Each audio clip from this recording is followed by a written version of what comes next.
Bismillahirrahmanirrahim. Apa kabar Ananda semuanya? Semoga kita senantiasa dalam lindungan Allah Subhanahu wa Ta'ala.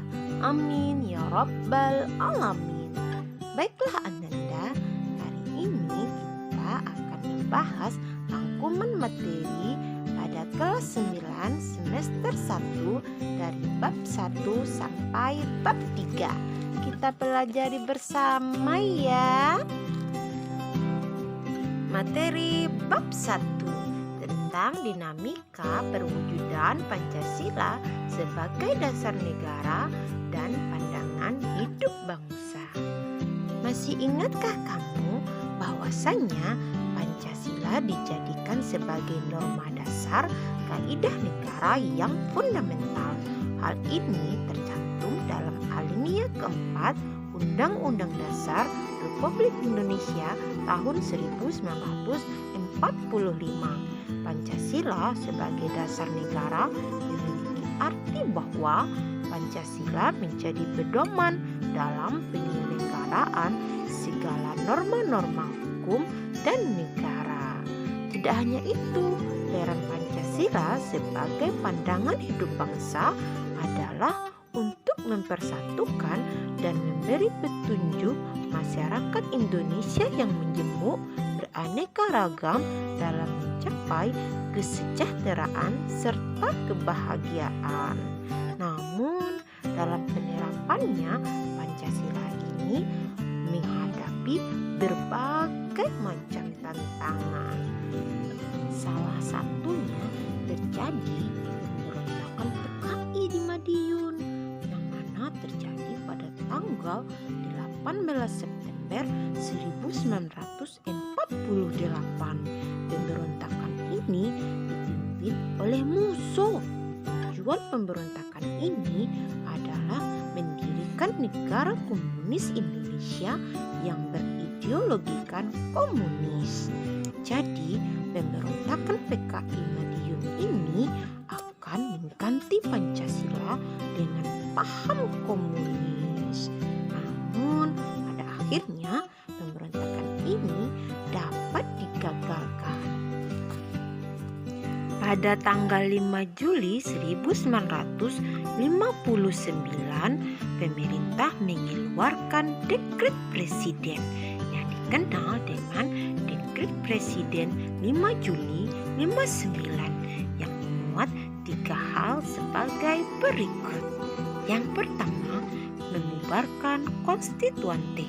Yang kedua, berlakunya kembali Undang-Undang Dasar 1945 dan tidak berlakunya lagi Undang-Undang Dasar sementara tahun 1950. 3. Pembentukan MPRS dan DPAS. Selanjutnya, penerapan Pancasila pada periode 1959 sampai 1966. Pada periode ini dikenal sebagai periode demokrasi terpimpin. Demokrasi bukan berada pada kekuasaan rakyat, sehingga yang memimpin adalah nilai-nilai Pancasila, tetapi berada pada kekuasaan pribadi Presiden Soekarno. Terjadilah berbagai macam penafsiran terhadap Pancasila dalam konstitusi. Akibatnya, Presiden Soekarno menjadi bersikap otoriter dan diangkat menjadi presiden seumur hidup.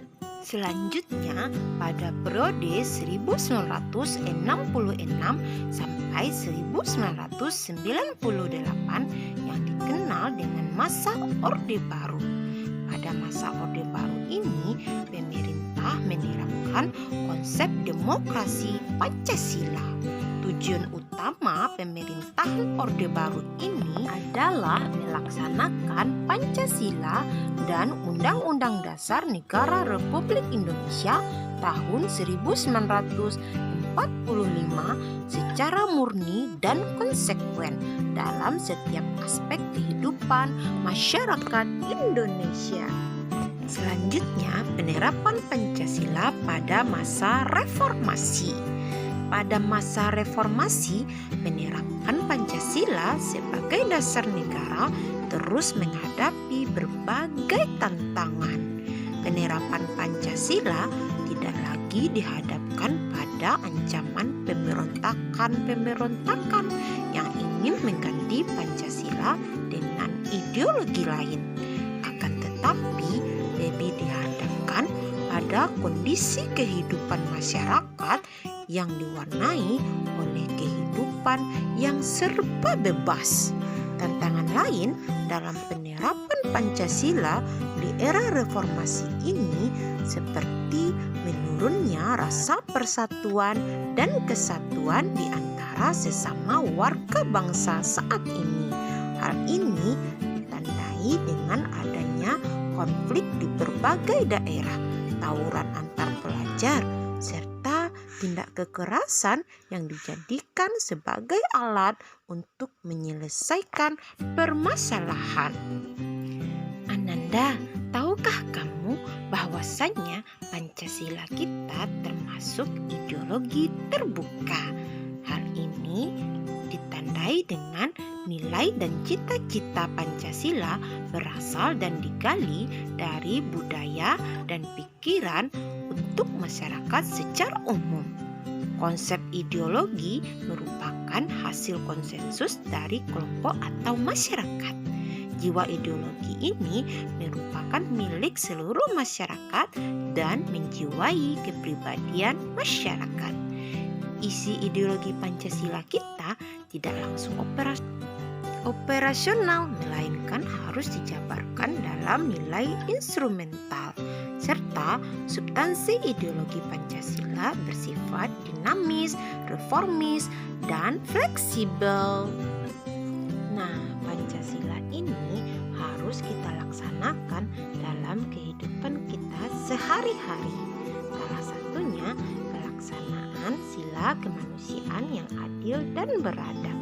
Dalam sila kemanusiaan yang adil dan beradab mengandung nilai utama kemanusiaan.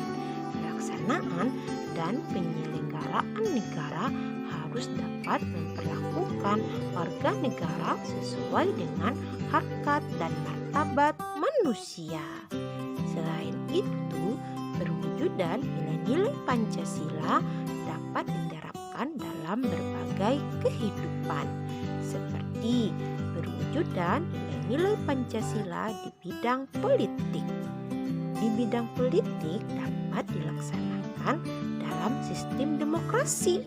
Perwujudan nilai Pancasila dapat dilihat pada demokrasi Pancasila yang mengutamakan musyawarah mufakat. Perwujudan nilai-nilai Pancasila di bidang ekonomi dapat ditegaskan pada pasal 33 Undang-Undang Dasar Negara Republik Indonesia tahun 1945. Perwujudan nilai-nilai Pancasila di bidang sosial budaya. Di bidang sosial budaya dapat dilihat sebagai berikut: menghargai keragaman budaya Indonesia, pelestarian keragaman budaya Indonesia, mengembangkan nilai-nilai persamaan status sosial dan menghalangi berkembangnya nilai-nilai feodalisme, menjaga agar nilai-nilai eksklusivitas dan kedaerahan yang sempit tidak berkembang, dan pengembangan nilai sosial dan budaya masyarakat menuju modernisasi yang dijiwai Pancasila, serta perwujudan nilai-nilai Pancasila di bidang pertahanan keamanan dapat terlihat pada Undang-Undang Dasar 1945 pada pasal 27 ayat 3 dan pasal 30 ayat 1 Undang-Undang Dasar Negara Republik Indonesia tahun 1945 pasal 27 ayat 3 menyatakan bahwa setiap warga negara berhak dan wajib ikut serta dalam upaya pembelaan negara.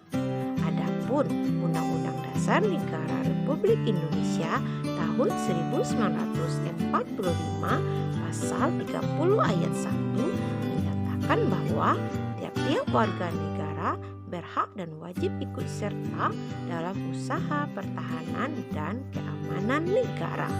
Berdasarkan kedua pasal tersebut, terlihat bahwa setiap warga negara wajib ikut serta dalam usaha pertahanan dan keamanan negara. Materi bab 2, isi dan pokok-pokok pikiran yang terkandung dalam pembukaan Undang-Undang Dasar Negara Republik Indonesia tahun 1945. Pada materi ini kita telah membahas makna dan pokok-pokok pikiran dalam tiap-tiap alinea pembukaan Undang-Undang Dasar 1945. Kita pahami lagi ya. Alinea pertama, makna pembukaan Undang-Undang Dasar 1945 pada alinea pertama menyatakan: pertama, keteguhan bangsa Indonesia dalam membela kemerdekaan melawan penjajah dalam segala bentuk. Kedua, pernyataan subjektif bangsa Indonesia untuk menentang dan menghapus penjajahan di atas dunia. Ketiga, pernyataan objektif bangsa Indonesia bahwa penjajahan tidak sesuai dengan pri kemanusiaan dan pri keadilan. Dan yang keempat, pemerintah Indonesia mendukung kemerdekaan bagi setiap bangsa Indonesia untuk berdiri sendiri.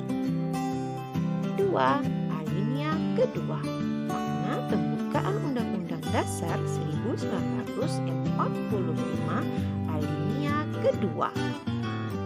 Yang pertama, kemerdekaan yang dicapai oleh bangsa Indonesia merupakan hasil perjuangan pergerakan melawan penjajah. Yang kedua, adanya momentum yang harus dimanfaatkan untuk menyatakan kemerdekaan. Yang ketiga, bahwa kemerdekaan bukanlah akhir perjuangan tetapi harus diisi dengan mewujudkan negara Indonesia yang merdeka, bersatu, berdaulat, adil dan makmur.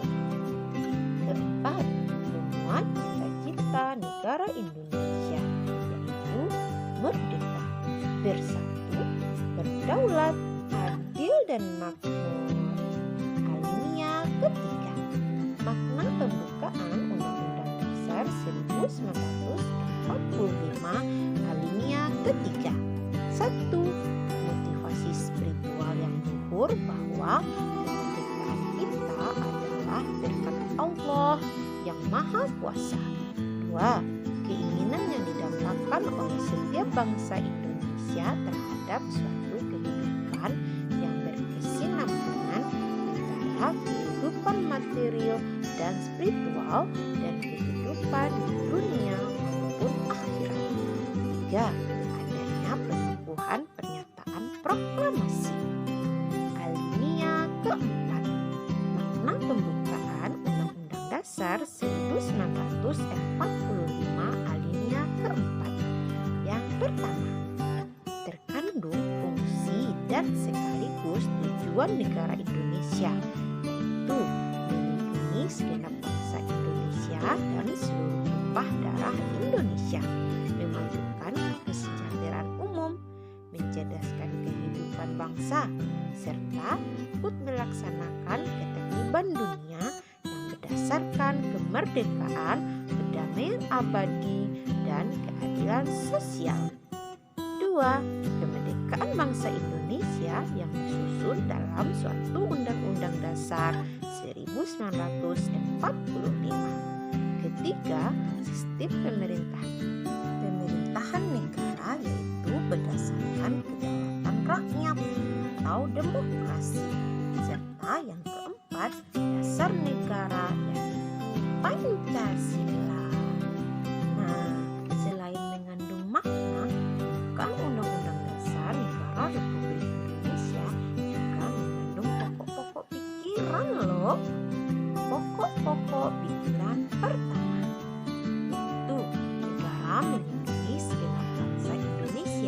dan seluruh tumpah darah Indonesia dengan berdasar atas persatuan atau disebut dengan pokok pikiran persatuan.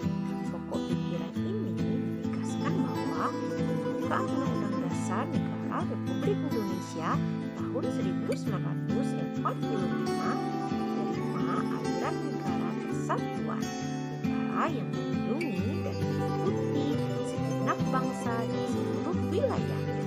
Dengan demikian, negara mengatasi segala macam paham golongan dan paham individualistis. Pokok pikiran kedua yaitu negara hendak mewujudkan keadilan sosial bagi seluruh rakyat Indonesia atau dikenal dengan pokok pikiran keadilan sosial. Pokok pikiran kedua ini hendak mewujudkan keadilan sosial yang didasarkan pada kesadaran bahwa manusia mempunyai hak dan kewajiban dalam kehidupan masyarakat. Pokok pikiran ketiga yaitu negara yang berkedaulatan rakyat berdasarkan atas kerakyatan dan permusyawaratan atau perwakilan, yang dikenal juga dengan pokok pikiran kedaulatan rakyat. Pokok pikiran ini mengandung konsekuensi logis bahwa sistem negara yang terbentuk dalam Undang-Undang Dasar harus berdasarkan atas kedaulatan rakyat dan permusyawaratan perwakilan. Pokok pikiran keempat yaitu negara berdasarkan atas ketuhanan yang Maha Esa menurut dasar kemanusiaan yang adil dan beradab, yang dikenal juga dengan pokok pikiran ketuhanan. Pokok pikiran ini mengandung makna bahwa Undang-Undang Dasar harus mengandung isi yang mewajibkan pemerintah dan penyelenggara lainnya untuk memelihara budi pekerti yang luhur. Nah, sebagai warga negara, kita harus menunjukkan sikap positif terhadap pokok-pokok pikiran pembukaan Undang-Undang Dasar Negara Republik Indonesia tahun 1945. Contohnya, pokok pikiran persatuan dengan keluarga seperti menghargai sesama anggota keluarga di lingkungan sekolah, misalnya bersama-sama teman sekelas membersihkan sekolah. Dalam lingkungan masyarakat, misalnya mau dengan masyarakat sekitar tanpa membeda-bedakan. Dalam lingkungan negara, misalnya mendahulukan kepentingan bangsa dan negara di atas kepentingan pribadi dan golongan. Kedua, pokok pikiran keadilan sosial. Dalam lingkungan keluarga, misalnya tidak memaksakan kehendak terhadap anggota keluarga lain. Dalam lingkungan sekolah, misalnya menaati peraturan sekolah. Dalam lingkungan masyarakat, misalnya menjaga pergaulan dan harmoni dengan tetangga. Dalam lingkungan negara, misalnya dengan membayar kewajiban terhadap negara tepat waktu, seperti bayar pajak dan juga listrik. Tiga, pokok pikiran kedaulatan rakyat. Dalam lingkungan keluarga, misalnya menghargai pendapat anggota keluarga lain. Dalam lingkungan sekolah, misalnya melakukan musyawarah mufakat untuk menyelesaikan masalah bersama. Dalam lingkungan masyarakat, misalnya serta dalam membantu penyelenggaraan pemilihan ketua RT. Dalam lingkungan negara, misalnya serta dalam membantu pemerintah pusat maupun daerah. Pokok pikiran ketuhanan yang Maha Esa. Dalam lingkungan keluarga, misalnya rajin beribadah bersama saudara dan orang tua. Dalam lingkungan sekolah, misalnya menghargai teman sekolah yang berbeda agama. Dalam lingkungan masyarakat, misalnya menghargai tetangga yang berbeda agama ketika menjalankan ibadah. Rangkuman materi bab 3 tentang kedaulatan negara kesatuan Republik Indonesia. Pada bab 3 ini kita telah membahas tentang pengertian kedaulatan. Ingatkah kamu kata kedaulatan berasal dari bahasa Arab yaitu daulah, bahasa Inggris Inggris sovereignty, bahasa Prancis sovereignty, dan bahasa Itali sovranità yang berarti tertinggi. Jadi kedaulatan dapat diartikan sebagai kekuasaan tertinggi atas pemerintahan negara. Kedaulatan memiliki beberapa sifat loh.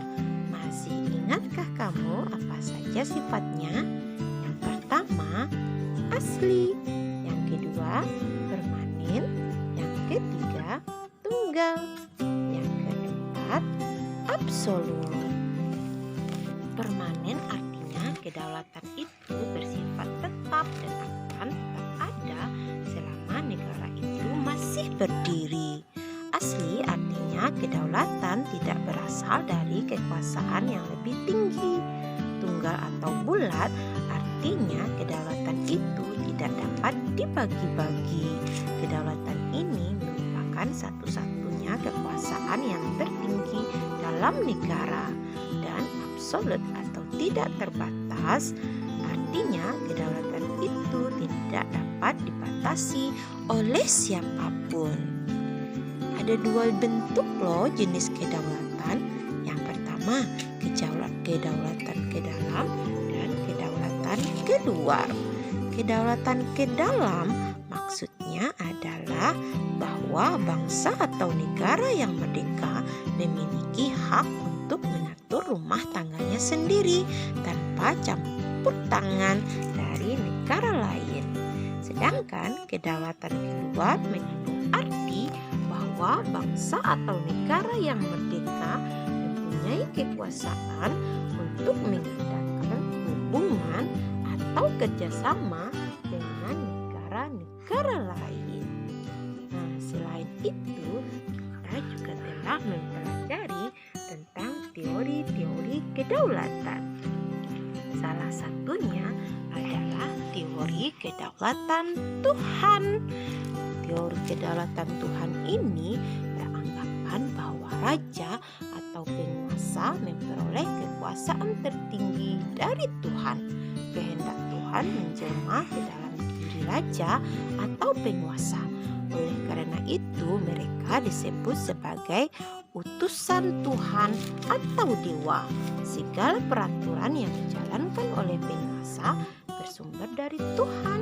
Oleh karena itu, rakyat harus patuh dan tunduk kepada perintah penguasa.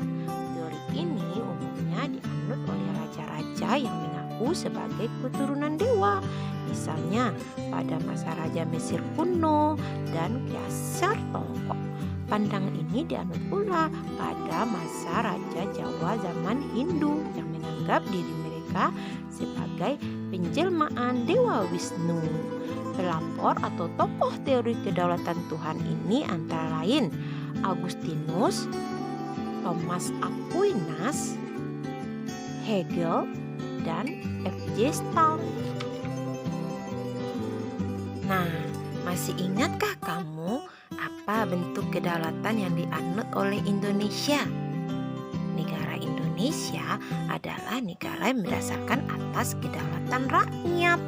Landasan hukum negara Indonesia menganut kedaulatan rakyat ditegaskan dalam Undang-Undang Dasar Negara Republik Indonesia, yaitu terdapat dalam pembukaan Undang-Undang Dasar 1945 pada alinea keempat dan juga dalam pasal 1 ayat 2 yang menegaskan bahwa kedaulatan berada di tangan rakyat dan dilaksanakan menurut Undang-Undang Dasar, dan juga ditegaskan dalam pasal 1 ayat 3 yang menyatakan bahwa negara Indonesia adalah negara hukum, dan juga terdapat dalam pasal 27 ayat 1 yang menyatakan segala warga negara bersamaan kedudukan di dalam hukum dan pemerintahan dan wajib menjunjung hukum dan pemerintahan itu tanpa ada kecualinya. Dan juga kita telah mempelajari tentang prinsip kedaulatan. Ada berapa ayo prinsip kedaulatan? Ya, betul. betul. Ada 6. Yang pertama, negara Indonesia adalah negara kesatuan yang berbentuk republik. Terdapat dalam pasal 1 ayat 1 Undang-Undang Dasar 1945. Yang kedua, kedaulatan berada di tangan rakyat dan dilaksanakan menurut Undang-Undang Dasar termuat dalam pasal 1 ayat 2 Undang-Undang Dasar 1945. Ketiga, negara Indonesia adalah negara hukum. Terdapat dalam pasal 1 ayat 3 Undang-Undang Dasar 1945. Yang keempat, Presiden tidak dapat membekukan dan atau membubarkan DPR. Terdapat dalam pasal 7C Undang-Undang Dasar 1945. Yang kelima, menteri-menteri diangkat dan diberhentikan oleh Presiden. Hal ini tercantum dalam pasal 17 ayat 2 Undang-Undang Dasar 1945. Dan yang keenam, MPR hanya dapat memberhentikan presiden dan atau wakil presiden dalam masa jabatannya menurut Undang-Undang Dasar 1945. Hal ini tercantum dalam pasal 3 ayat 3 Undang-Undang Dasar 1945. Selanjutnya, dalam pelaksanaan kedaulatan ini dapat diterapkan dalam pemilu atau pemilihan umum yang memiliki azas luber dan jurdil. Luber artinya langsung, umum, bebas, dan rahasia. Sedangkan jurdil artinya jujur dan adil. Berikutnya, ciri-ciri sistem parlementer. Sistem pemerintahan dapat dibedakan menjadi dua, ada presidensial dan parlementer. Sistem parlementer memiliki ciri-ciri sebagai berikut. 1. Presiden raja adalah kepala negara.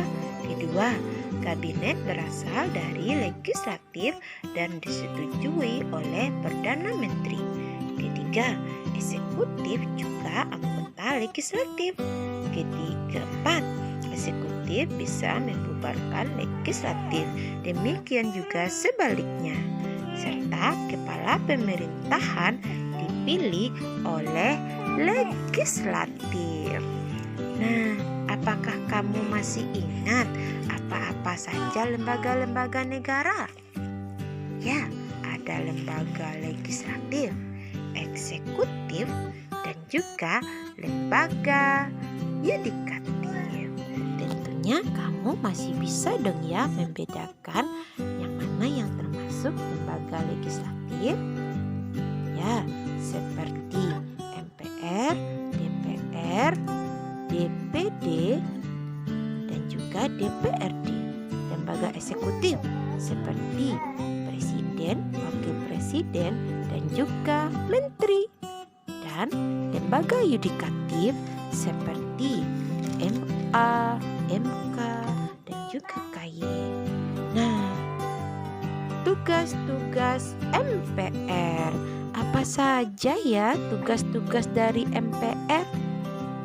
Tugas dan kewenangan MPR adalah sebagai berikut. Yang pertama, mengubah dan menetapkan Undang-Undang Dasar 1945. Terdapat dalam pasal 3 ayat 1. Kedua, melantik presiden dan atau wakil presiden. Pasal 3 ayat 2. Ketiga, memberhentikan presiden dan atau wakil presiden dalam masa jabatannya menurut Undang-Undang Dasar pasal 3 ayat 3. Berikut, memilih wakil presiden dari dua calon yang diusulkan oleh presiden dalam hal terjadi kekosongan wakil presiden pasal 8 ayat 2, serta memilih presiden dan wakil presiden dari dua pasangan calon presiden dan wakil presiden yang diusulkan oleh partai politik atau gabungan partai politik pasangan calon presiden dan wakil presidennya meraih suara terbanyak. Kedudukan Selain MPR juga ada DPR, Dewan Perwakilan Rakyat. DPR dikenal sebagai lembaga legislatif karena lembaga ini memegang kekuasaan untuk membentuk undang-undang atau legislasi. DPR memiliki 3 fungsi, yaitu yang pertama, fungsi legislasi. Artinya DPR berfungsi sebagai lembaga pembuat peraturan perundangan. Yang kedua, fungsi anggaran. Artinya DPR berfungsi sebagai lembaga yang berhak menetapkan APBN. Yang ketiga, fungsi pengawasan. Artinya DPR berfungsi sebagai lembaga yang melakukan pengawasan terhadap pemerintah dalam menjalankan pemerintahan. Lembaga negara yang selanjutnya adalah Presiden. Menurut ketentuan Undang-Undang Dasar 1945, Presiden dan Wakil Presiden dipilih secara langsung oleh rakyat dalam pemilu. Dengan demikian, Presiden dan Wakil Presiden disebut sebagai pelaksana kedaulatan rakyat, sebagai kepala negara dan kepala pemerintahan. Presiden memiliki kekuasaan sebagai berikut. A. Kekuasaan Presiden dalam bidang eksekutif. Artinya, Presiden menetapkan peraturan pemerintah untuk menjalankan undang-undang sebagaimana mestinya. B. Kekuasaan Presiden dalam bidang legislatif. Dalam hal ini, Presiden bekerja sama dengan DPR untuk membuat undang-undang dan menetapkan APBN. C. Kekuasaan Presiden sebagai kepala negara. Dan yang berikutnya, lembaga Mahkamah Konstitusi. Dalam pasal 24C Undang-Undang Dasar 1945 menegaskan bahwa Mahkamah Konstitusi berwenang untuk 1. Mengadili pada tingkat pertama dan terakhir yang putusannya bersifat final untuk menguji undang-undang terhadap Undang-Undang Dasar. 2. Memutuskan sengketa kewenangan lembaga negara yang berkewenangan diberikan oleh Undang-Undang Dasar. Ketiga, memutus pembubaran partai politik serta memutus perselisihan tentang hasil pemilihan umum. Nah, demikianlah rangkuman materi kitab PPKN kelas 9 semester 1 dari bab 1 sampai bab 3. Selamat menempuh ujian akhir semester ya. Semoga Ananda semua mendapatkan nilai yang terbaik. Sekian, terima kasih. Belajar bersama